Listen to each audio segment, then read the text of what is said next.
트럼프 대통령이 던진 그린란드 메시지 진짜 의미를 읽으셨습니까? 미국의 이익 앞에선 국경도 동맹도 없다는 힘의 시대 선전포고였습니다. 이 살벌한 메시지를 보고 가장 먼저 웃은 나라 바로 중국이었습니다. 중국의 침묵은 허가서였고 대만은 절체절명의 공포에 떨기 시작했죠. 그래서 대만은 4조 원을 들고 한국을 찾아왔습니다. 그런데 한국은 단칼에 거절했습니다. 왜죠? 그 충격적인 진실 지금 바로 들려드리겠습니다.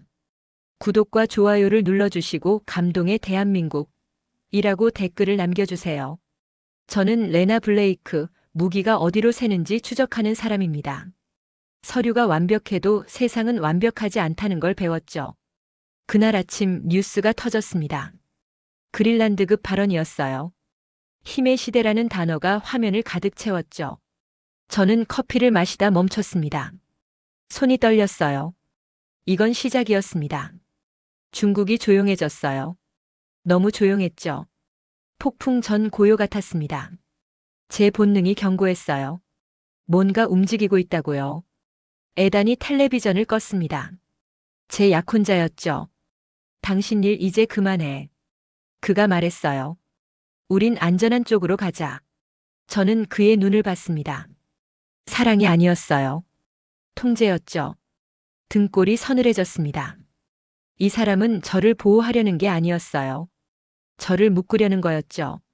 워싱턴 DC의 공기가 달라졌습니다. 사람들이 수군거렸어요. 회의실마다 긴장이 흘렀죠. 저는 알았습니다. 뭔가 큰 게 오고 있다는 걸요. 그날 밤 저는 잠들 수 없었습니다. 천장을 바라봤죠. 머릿속으로 시나리오가 돌아갔어요. 중국이 침묵한다. 그럼 다음은 뭘까요? 대만이었습니다. 당연히 대만이었죠.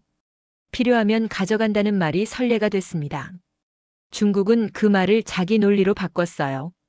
우리도 필요하면 가져간다. 그렇게 읽었죠. 에다는 옆에서 코를 골았습니다. 평화로웠어요. 저는 그게 이상했죠. 이렇게 세상이 흔들리는데 어떻게 잠을 자요? 저는 이불을 걷어찼습니다. 다음 날 아침 전화가 왔어요. 전직 국무부 출신 동료였죠. 목소리가 떨렸습니다.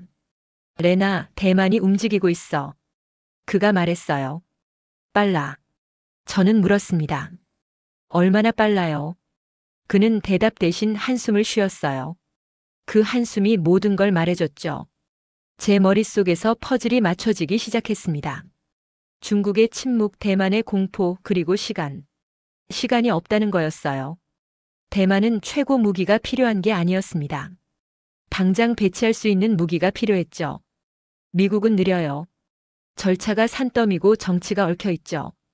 유럽은 재고가 없어요. 그럼 어디로 갈까요? 한국이었습니다. 저는 책상을 쳤어요. 한국이라고요. 에단이 커피를 들고 들어왔습니다.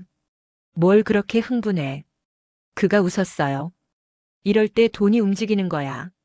저는 그를 빤히 쳐다봤습니다. 돈이요. 그는 고개를 끄덕였죠. 당연하지 않아. 그의 눈에서 무언가 반짝였어요. 탐욕이었습니다. 처음으로 느꼈어요. 이 사람은 낯선 사람이라고요. 3년을 함께 살았는데 저는 그를 몰랐던 거죠. 저는 자리에서 일어났습니다. 사무실로 가야 해. 그렇게 말하고 집을 나섰어요. 뒤돌아보지 않았죠. 거리는 평소와 같았습니다. 사람들은 웃고 커피를 마셨어요. 하지만 저는 알았죠. 이 평화는 거짓이라는 걸요. 사무실에 도착했습니다. 동료들이 모여 있었어요. 화면에는 지도가 펼쳐져 있었죠. 대만 해협이었습니다. 누군가 말했어요. 매일 압박이 들어온대. 하루도 빠짐없이요. 저는 지도를 응시했습니다. 저 좁은 바다가 전쟁과 평화를 가르고 있었죠. 제 가슴이 두근거렸습니다. 2012년이 떠올랐어요. 그때 그 사건이요. 서류는 완벽했습니다. 모든 게 맞았어요. 하지만 무기는 엉뚱한 곳으로 갔죠.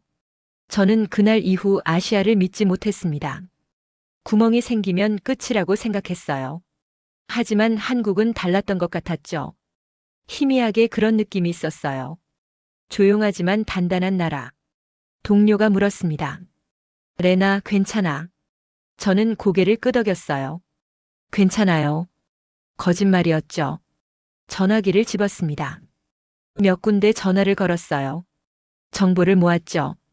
한국의 생산 능력 납기 시스템. 하나씩 확인했습니다. 놀라웠어요. 한국은 빨랐습니다. 엄청나게 빨랐죠. 휴전 국가라서 그런 거였어요. 상시 가동 체제였죠.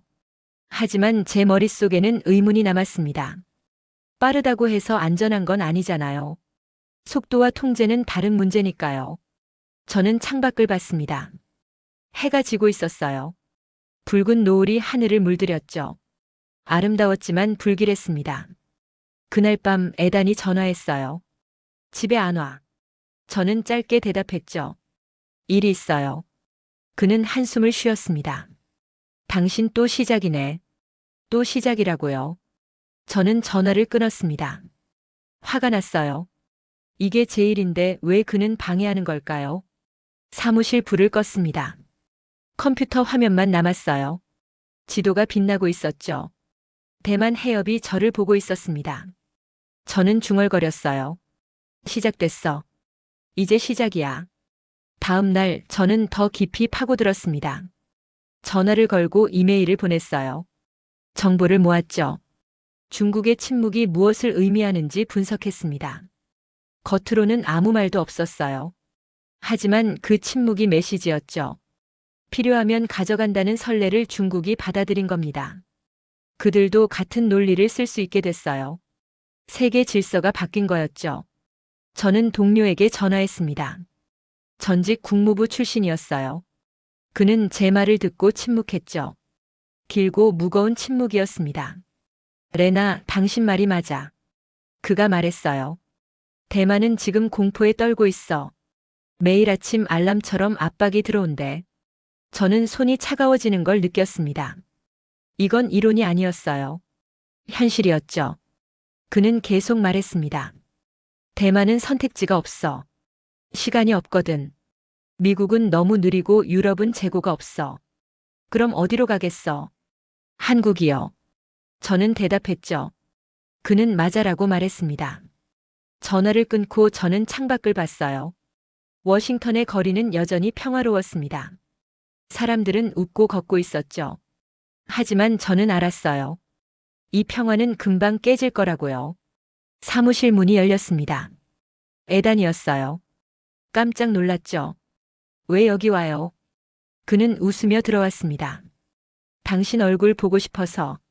커피 한잔 하자. 저는 그의 눈을 봤어요. 뭔가 달랐습니다. 평소와 달랐죠. 그는 무언가를 숨기고 있었어요. 함께 카페로 갔습니다. 에다는 태연하게 웃었어요. 요즘 바쁘지? 그가 말했죠. 저는 고개를 끄덕였습니다. 일이 많아요. 그는 커피를 한 모금 마셨어요. 대만 건 알아. 심장이 쿵 내려앉았습니다. 어떻게 알아요? 저는 물었죠. 그는 어깨를 으쓱했어요. 다 아는 얘기잖아. 워싱턴에서 모르는 사람 없어. 저는 그를 빤히 쳐다봤습니다.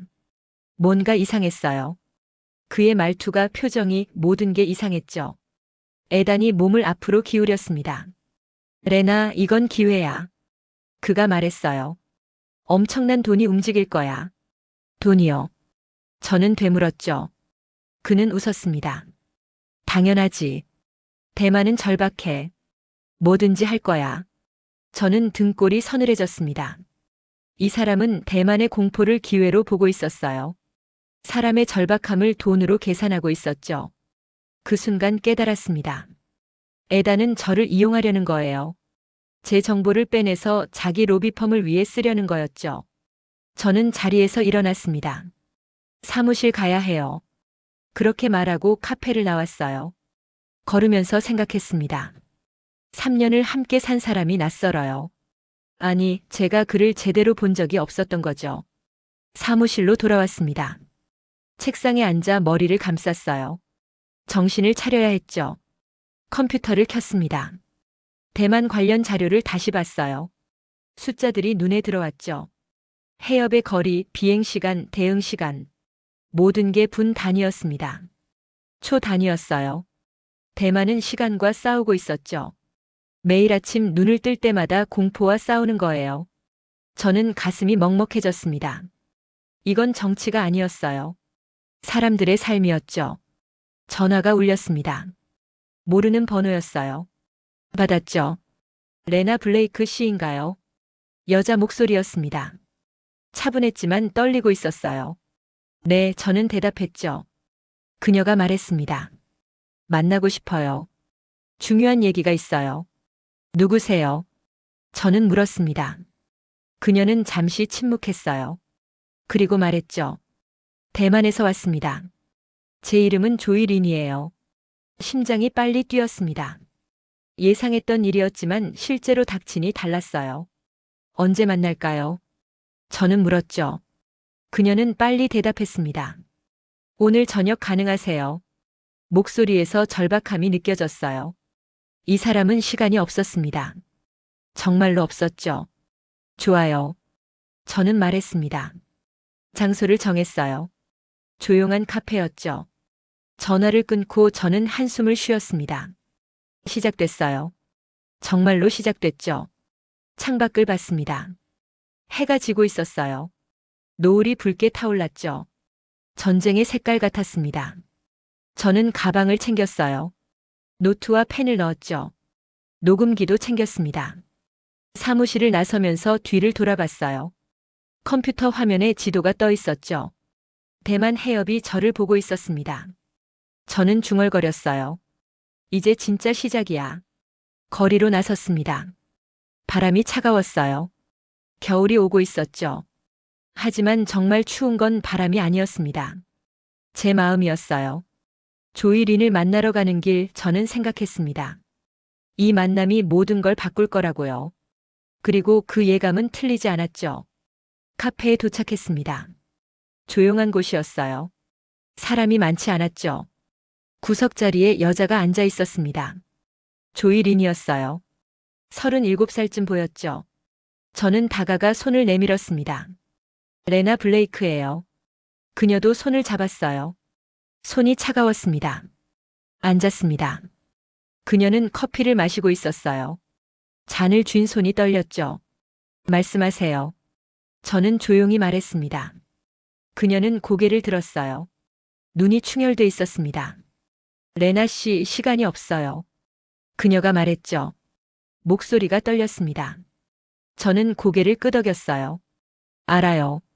그녀는 깊게 숨을 들이쉬었습니다. 매일 아침 저는 뉴스를 봐요. 그녀가 말했죠. 해협에 무슨 일이 생겼나 확인하죠. 매일 밤 잠들 때 두렵습니다. 내일 아침에도 평화로울까? 그녀의 목소리에서 공포가 느껴졌어요. 진짜 공포였습니다. 이론이 아니라 삶이었죠. 우리는 준비해야 해요.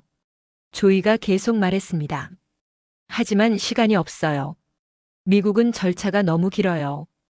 의회, 승인, 배송. 몇 년이 걸려요. 유럽은요? 저는 물었죠. 그녀는 고개를 저었습니다. 재고가 없어요. 그들도 자기네 것도 부족해요. 그럼 어디로요? 저는 물었습니다. 이미 답을 알고 있었지만요. 한국이요. 조이가 말했죠. 한국만이 우리를 도울 수 있어요. 저는 잠시 침묵했습니다. 그녀를 쳐다봤어요. 왜 한국인가요? 조이가 몸을 앞으로 기울였습니다. 한국은 빨라요. 엄청나게 빨라요. 생산 능력이 뛰어나고 전력화 속도가 빠르죠. 휴전 국가니까요. 저는 고개를 끄덕였습니다. 알아요. 그런데 속도만으로는 부족해요. 조이의 얼굴이 굳었습니다. 무슨 뜻이에요? 저는 천천히 말했죠. 빠르다고 해서 안전한 건 아니에요. 통제가 중요해요. 새지 않아야 해요. 그 순간 조이의 얼굴이 하얘졌습니다. 그녀는 뭔가를 깨달은 것 같았어요. 레나 씨, 우리는 조심해요. 그녀가 말했죠. 최선을 다할 거예요. 최선으로는 부족해요. 저는 차갑게 말했습니다. 완벽해야 해요. 단 한 번의 실수도 용납되지 않아요. 조이는 입술을 깨물었습니다. 눈물이 글썽였어요. 저는 가슴이 아팠죠. 하지만 말해야 했습니다. 제 머릿속에서 2012년이 떠올랐어요. 그때 그 사건이요. 서류는 완벽했습니다. 모든 게 맞았어요. 동남아를 거쳐가는 무기 거래였죠. 하지만 최종 목적지가 바뀌었어요. 무기는 엉뚱한 곳으로 갔습니다. 전쟁 지역이었죠. 그날 이후 저는 아시아를 믿지 못했습니다. 구멍이 생기면 끝이라고 생각했어요. 통제가 약하다고 믿었죠. 조이가 말했습니다. 한국은 다를 거예요. 그들은 강해요. 강함만으로는 부족해요. 저는 말했죠. 시스템이 중요해요. 통제 시스템이요. 조이는 고개를 숙였습니다. 저는 그녀를 보며 안타까웠어요. 이 사람은 선택지가 없었습니다. 시간도 없었죠. 레나 씨, 도와주세요. 조이가 말했습니다. 당신만이 우리 시간을 사줄 수 있어요. 저는 깊게 숨을 들이쉬었습니다. 뭘 원하세요? 조이가 가방에서 서류를 꺼냈습니다. 펼쳐 보였어요. 숫자들이 빼곡했죠. 이게 우리 제안이에요.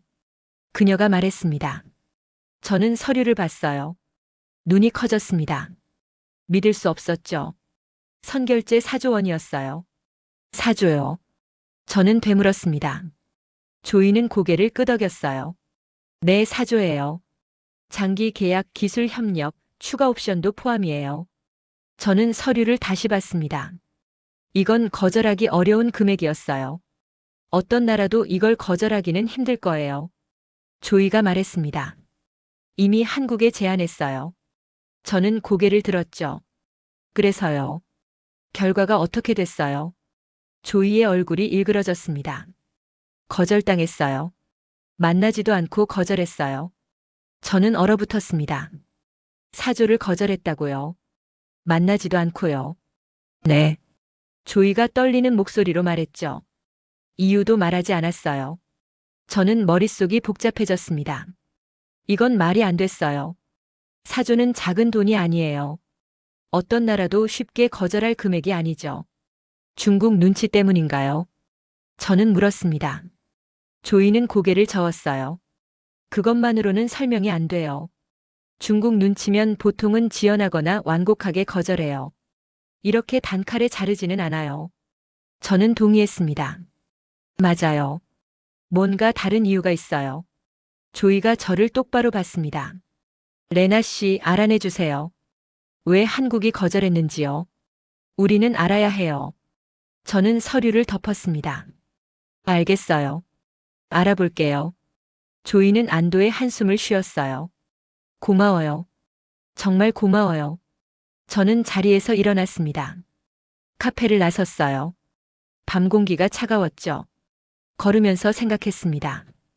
왜 한국은 4조를 거절했을까요? 중국 눈치로는 설명이 안 돼요. 뭔가 더 깊은 이유가 있을 거예요. 집에 도착했습니다. 에다는 소파에 앉아 있었어요. 어디 갔었어? 그가 물었죠.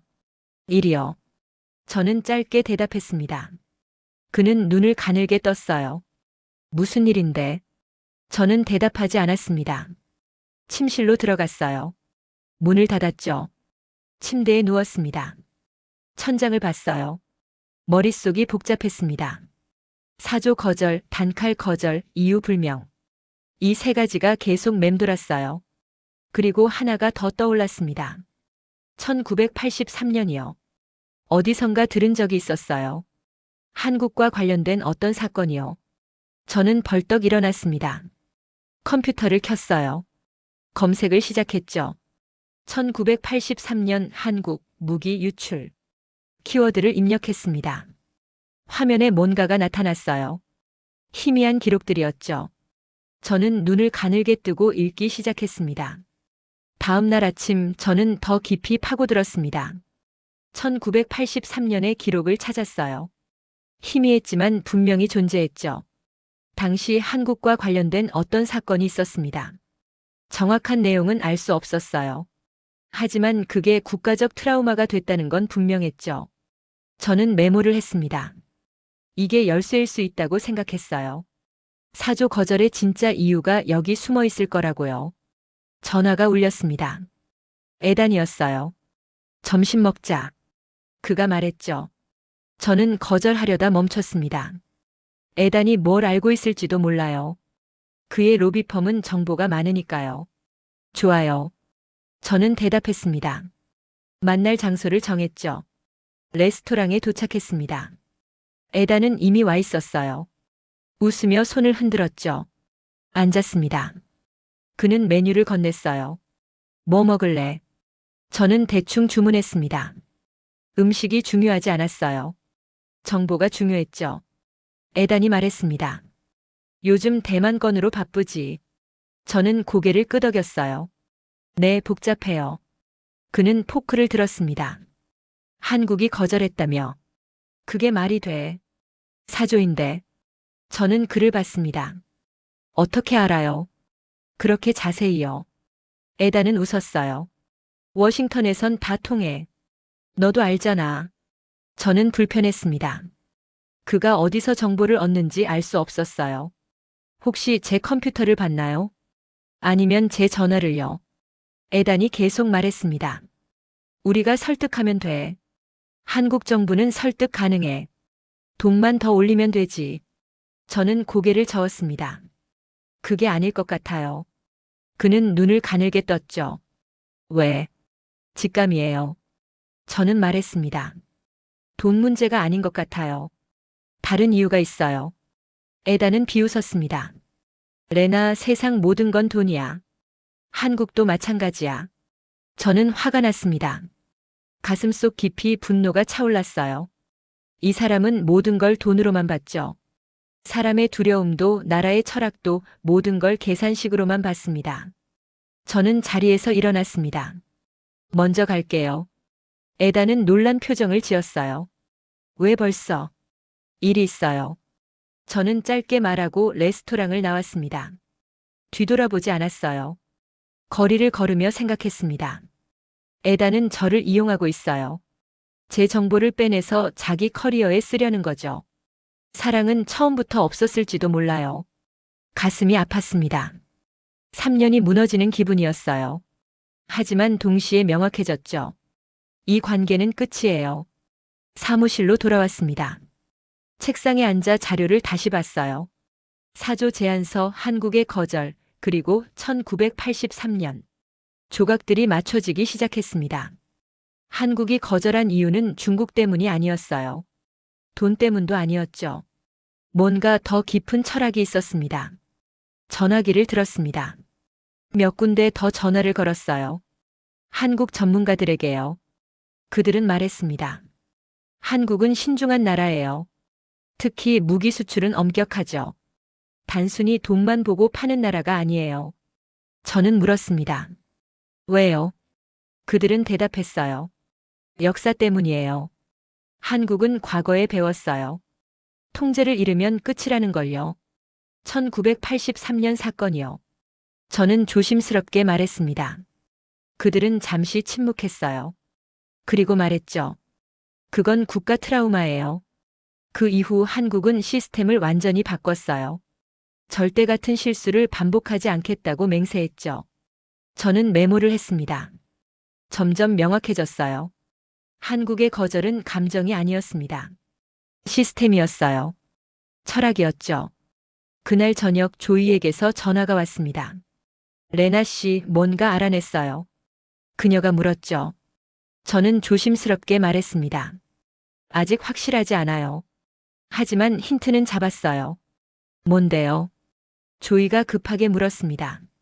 저는 깊게 숨을 들이쉬었어요. 1983년이에요. 그때 한국에 뭔가 일이 있었어요. 그게 지금까지 영향을 주고 있어요. 조이는 침묵했습니다. 길고 무거운 침묵이었어요. 그리고 말했죠. 그럼 우리는 어떻게 해요? 목소리가 떨렸습니다. 절망이 느껴졌어요. 저는 대답할 수 없었습니다. 뭐라고 말해야 할지 몰랐죠. 위로도 거짓말처럼 느껴졌어요. 레나 씨, 우리는 시간이 없어요. 조이가 말했습니다. 매일 압박이 들어와요. 매일이요. 알아요. 저는 말했습니다. 최선을 다할게요. 전화를 끊고 저는 창밖을 봤어요. 어두워지고 있었습니다. 불빛들이 하나둘 켜졌죠. 워싱턴은 여전히 평화로웠어요. 하지만 태평양 건너편에서는 누군가 공포에 떨고 있었습니다. 매일 밤 잠들 때 내일을 걱정하며요. 저는 주먹을 꽉 쥐었습니다. 반드시 답을 찾겠다고 다짐했어요. 한국이 거절한 진짜 이유를요. 그날 밤 에단이 집에 왔습니다. 문을 열고 들어오더니 말했어요. 레나, 우리 얘기 좀 해. 저는 소파에 앉아 있었습니다. 그를 봤죠. 에단은 옆에 앉았어요. 당신 요즘 이상해. 나를 피하잖아. 저는 대답하지 않았습니다. 그는 계속 말했어요. 이 일 너무 깊이 들어가지 마. 위험해. 위험하다고요. 저는 되물었습니다. 그는 고개를 끄덕였어요. 대만 거는 복잡해. 잘못하면 당신도 다쳐. 저는 그를 빤히 쳐다봤습니다. 당신이 걱정하는 건 제 안전이 아니에요. 당신 계획이 틀어질까봐 걱정하는 거죠. 에단의 얼굴이 굳었습니다. 무슨 소리야? 저는 일어섰습니다. 알아요. 당신이 제 정보를 빼내려는 거요. 저를 이용하려는 거요. 에단도 일어섰어요. 레나, 진정해. 당신 과민 반응하는 거야. 과민 반응이요. 저는 웃었습니다. 씁쓸한 웃음이었죠. 당신은 처음부터 저를 속였어요. 사랑한 적도 없었죠. 에단은 아무 말도 하지 못했습니다. 그의 침묵이 모든 걸 인정했어요. 저는 침실로 들어갔습니다. 그리고 눈물을 흘렸죠. 사랑이 끝나는 순간이었습니다. 하지만 동시에 새로운 시작이기도 했어요. 이제 저는 혼자였습니다. 다음 날 아침 저는 결심했습니다. 서울로 가기로요. 직접 알아내야 했어요. 한국이 거절한 진짜 이유를요. 비행기 표를 샀습니다. 에단에게는 말하지 않았죠. 공항으로 가는 길 저는 생각했습니다. 이 여행이 모든 걸 바꿀 거라고요. 제 편견도 제 삶도 모든 걸요. 그리고 그 예감은 틀리지 않았습니다. 서울에 도착했습니다. 공항은 깨끗하고 질서정연했어요. 사람들은 빠르게 움직였죠. 효율적이었습니다. 호텔에 짐을 풀고 저는 바로 움직였어요. 만날 사람들이 있었죠. 한국 방산 전문가들이었습니다. 첫 미팅은 강남의 한 사무실에서였어요. 상대는 중년 남성이었죠. 차분한 인상이었습니다. 레나 블레이크 씨죠. 그가 악수를 청했어요. 저는 손을 잡았습니다. 네, 만나서 반갑습니다. 앉았습니다. 그는 차를 권했어요. 저는 받아들였죠. 대만건으로 오셨다고 들었어요. 그가 말했습니다.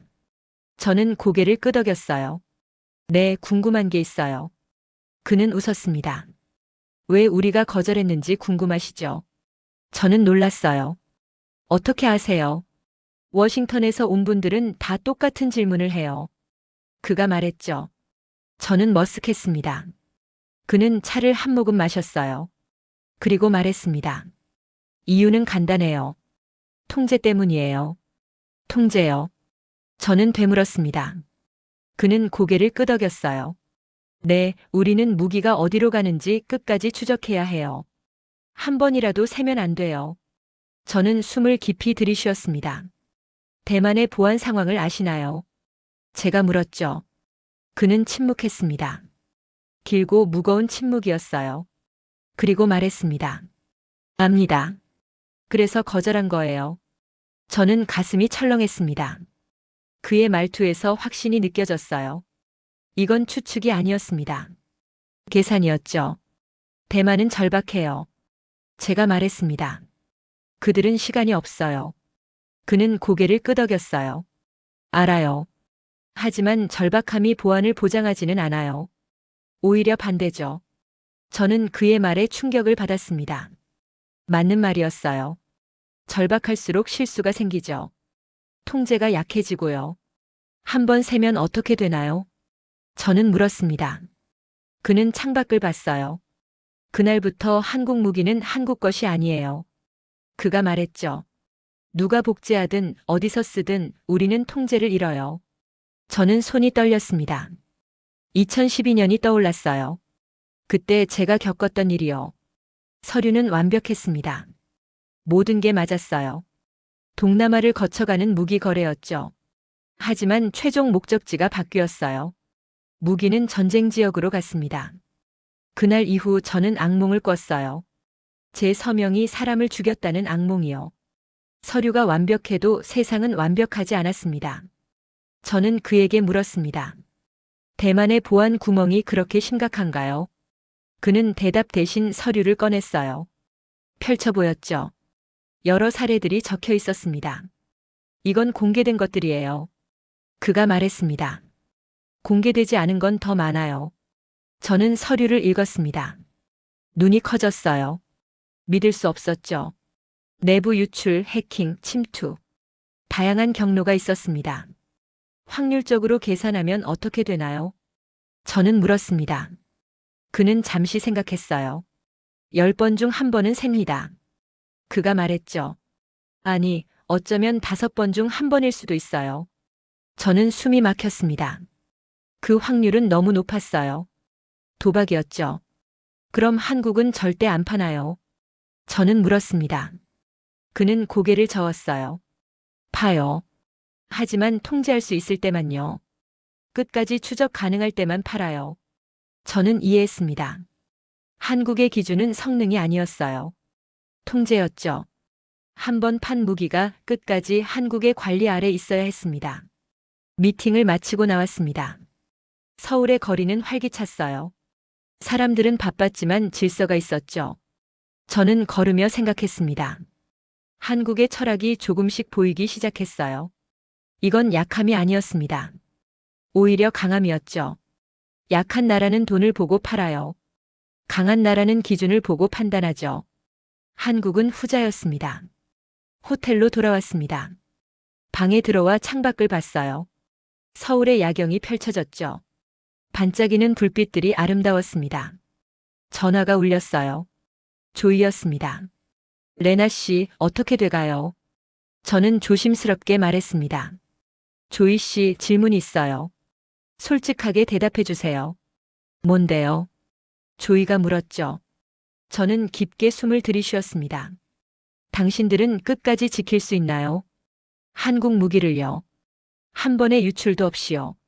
조이는 침묵했습니다. 길고 고통스러운 침묵이었어요. 그 침묵이 답이었죠. 레나 씨, 우리는 최선을 다할 거예요. 조이가 떨리는 목소리로 말했습니다. 정말 최선을요. 최선으로는 부족해요. 저는 말했습니다. 완벽해야 해요. 한국이 원하는 건 완벽이에요. 조이는 울먹였습니다. 그럼 우리는 어떻게 해요? 시간이 없는데요.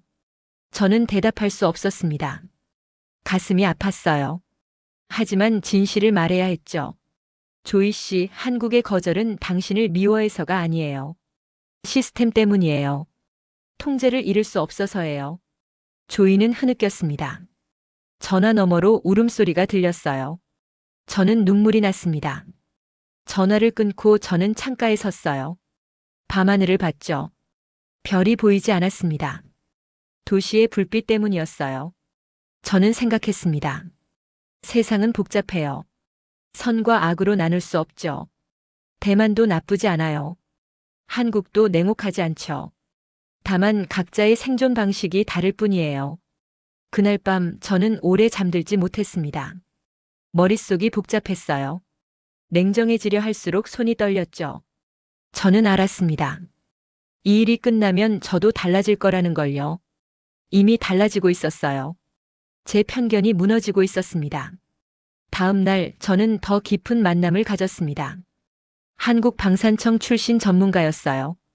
퇴직한 지 오래됐지만 여전히 네트워크가 있었죠.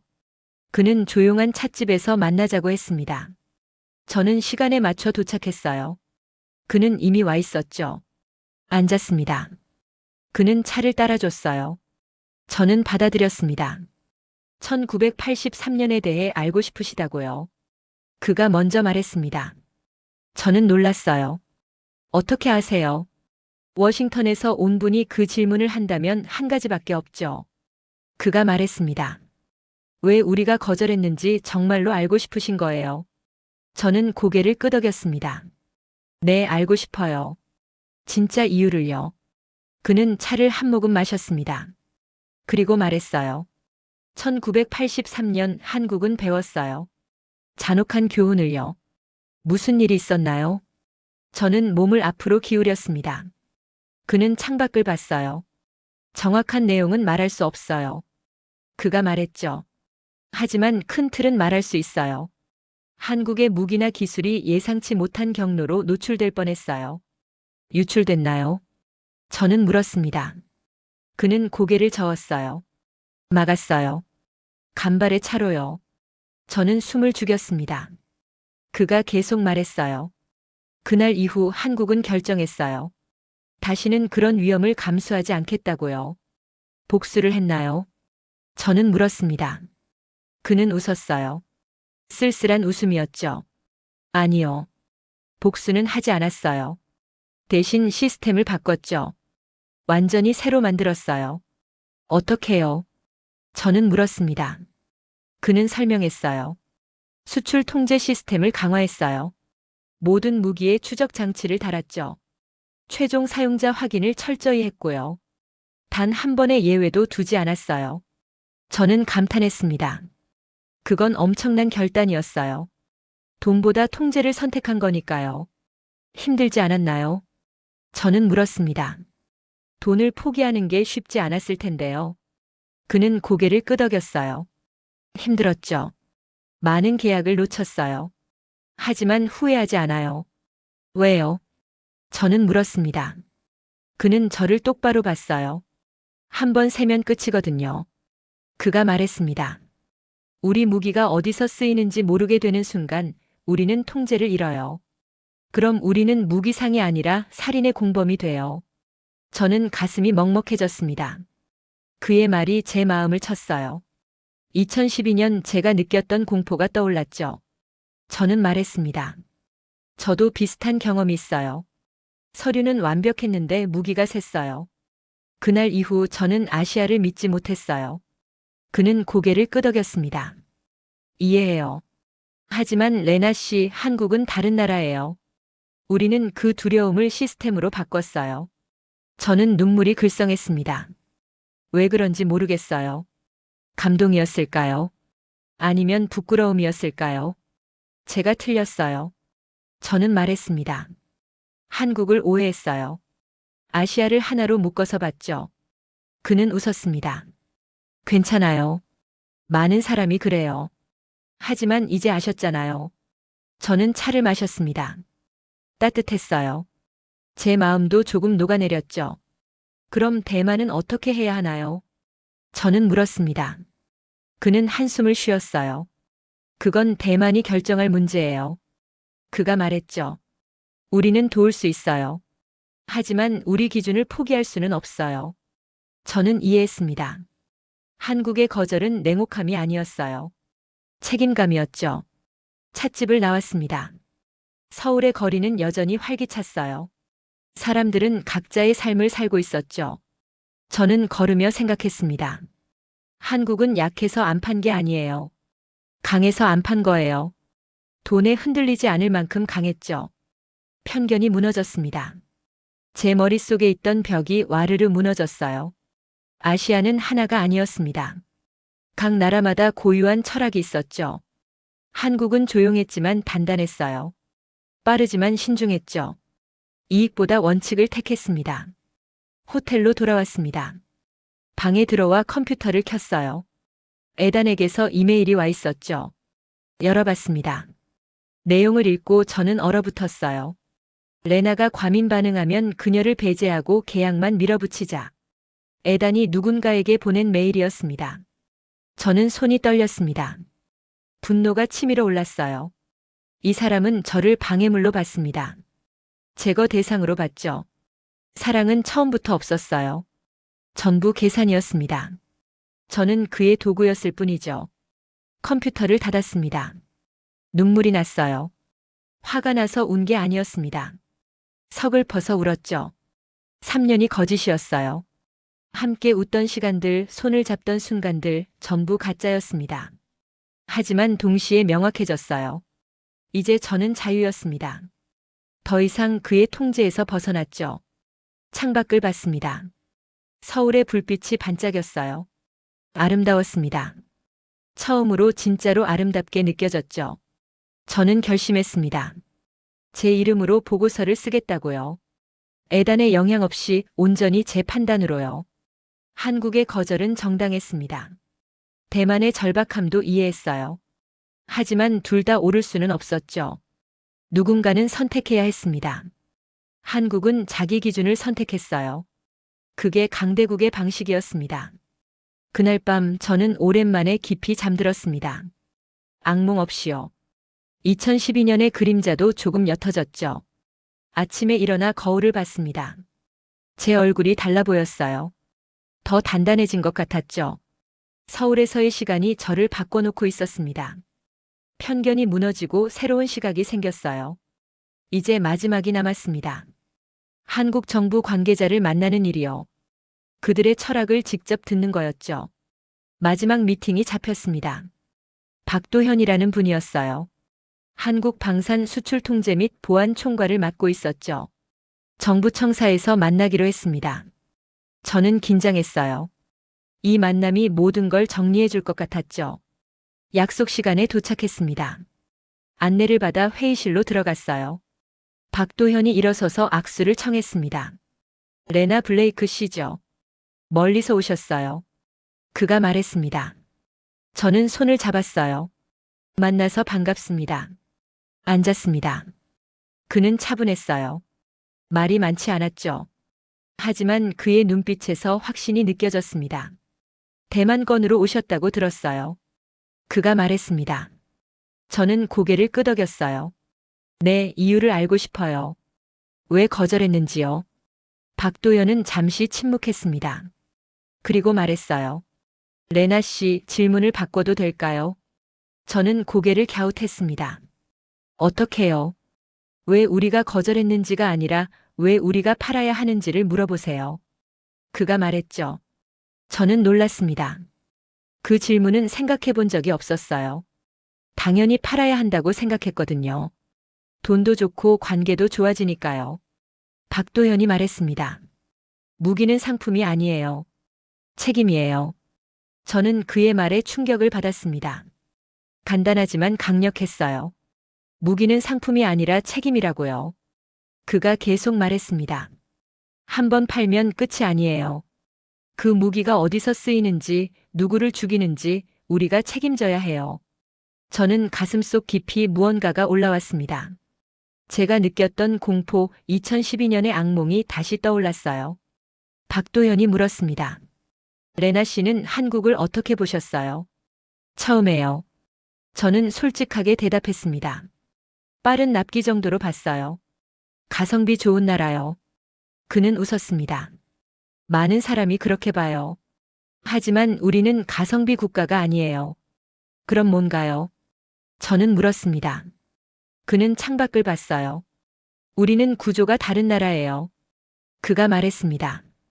휴전 국가거든요. 70년 넘게 전쟁 준비를 해온 나라죠. 저는 귀를 기울였습니다. 그가 설명했어요. 미국이나 유럽은 평화 시기에 맞춰져 있어요. 생산 라인이 정치와 예산에 묶여 있죠. 주주 눈치도 봐야 하고요. 러시아는 신뢰가 무너졌어요. 누가 러시아 무기를 믿겠어요? 그가 말했습니다.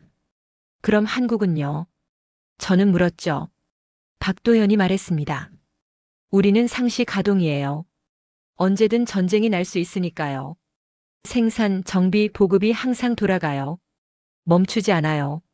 저는 감탄했습니다. 그건 엄청난 차이였어요. 평화를 위한 준비가 아니라 생존을 위한 준비였죠.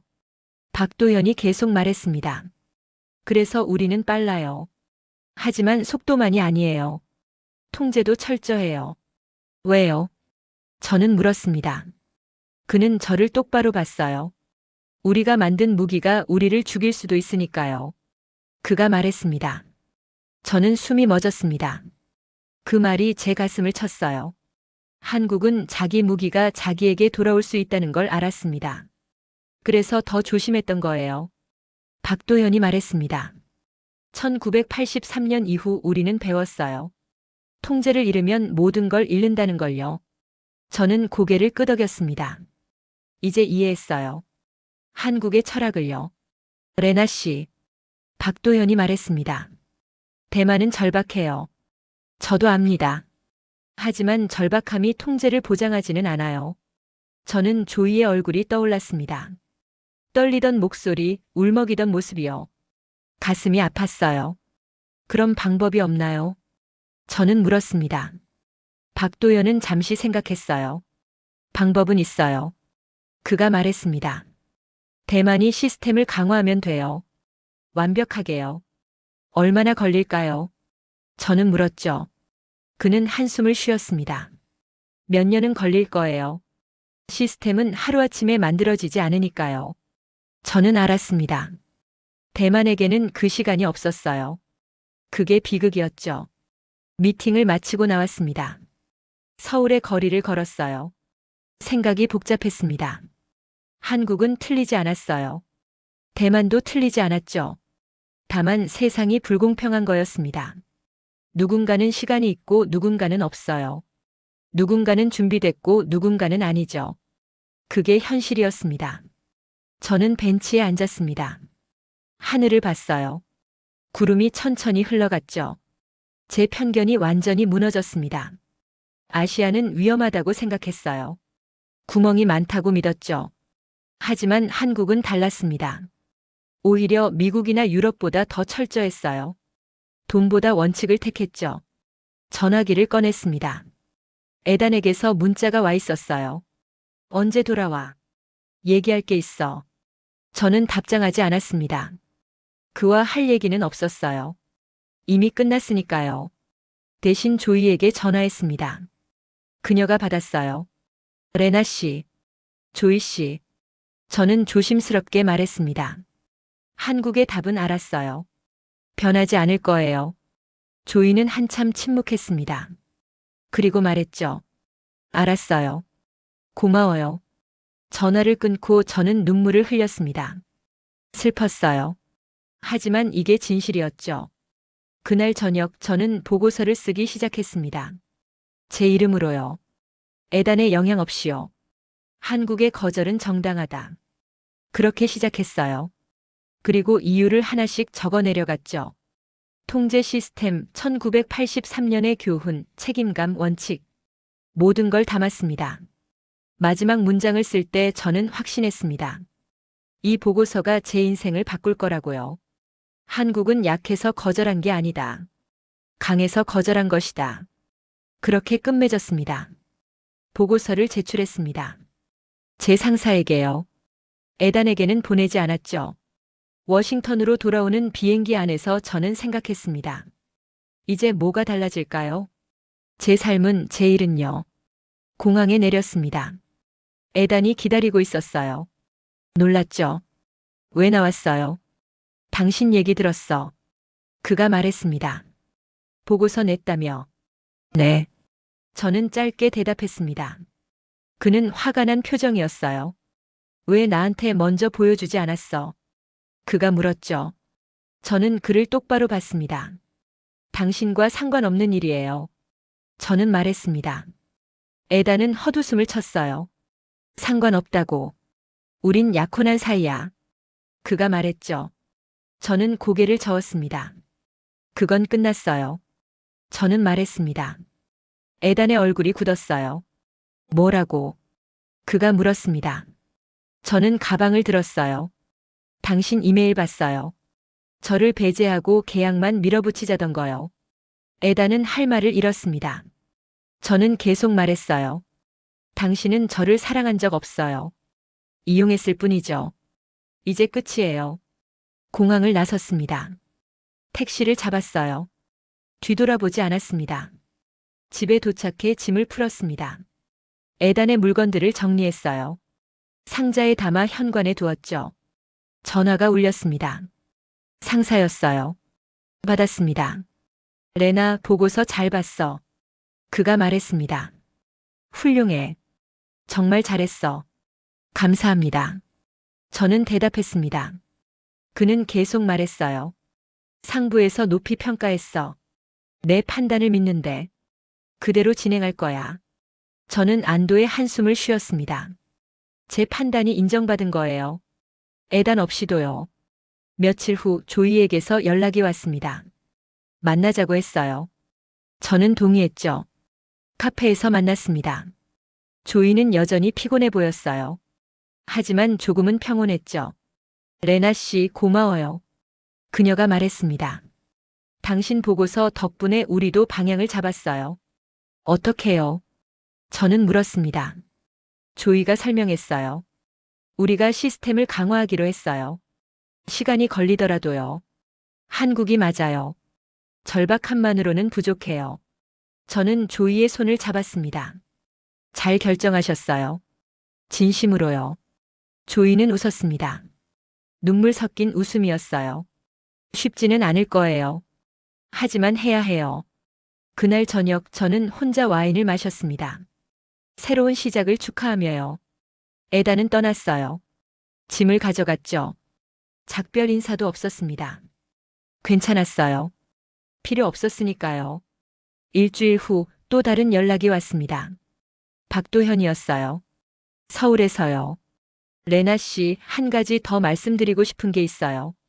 그가 말했습니다. 저는 귀를 기울였어요.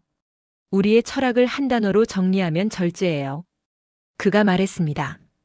절제요. 저는 되물었습니다. 그는 설명했어요.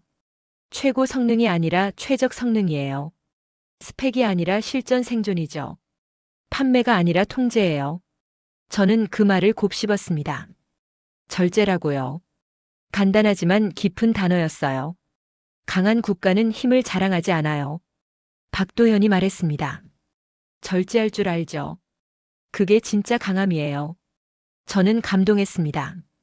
마음속 깊이 무언가가 울렸어요. 이게 한국이었구나. 조용하지만 강한 나라요. 전화를 끊고 저는 오래 생각했습니다.